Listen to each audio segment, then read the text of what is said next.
شاہ رخ خان نے ایک بار پھر ثابت کر دیا کہ وہی حقیقی معنوں میں بالی ووڈ کے بادشاہ ہیں۔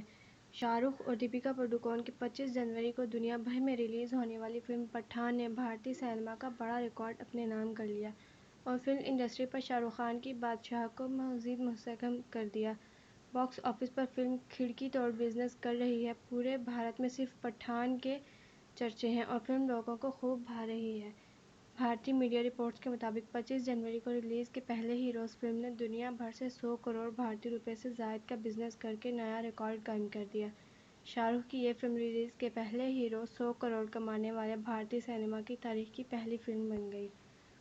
صرف بھارت میں ہونے والی کمائی کی بات کی جائے تو فلم نے ریلیز والے دن تقریباً 57 کروڑ روپے کمائے ہیں اور یہ بھی ایک ریکارڈ ہے۔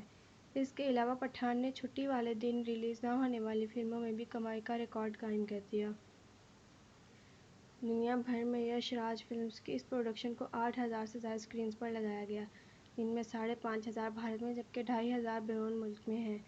پٹھان حالیہ دور کی وسیع پیمانے پر ریلیز ہونے والی فلم بن گئی ہے۔ میڈیا رپورٹس کے مطابق پٹھان نے ہالی ووڈ فلم اواتار 2 کی پہلے دن کی کمائی کا ریکارڈ بھی توڑ دیا۔ جیمز کیمرون کی فلم اواتار 2 نے ریلیز والے دن $10 ملین کمائے تھے، جبکہ پٹھان نے پہلے دن $13 ملین کما کر یہ ریکارڈ توڑ ڈالا۔ اطلاعات کے مطابق بزنس کے اعتبار سے پٹھان اس وقت دنیا کی نمبر 1 فلم ہے۔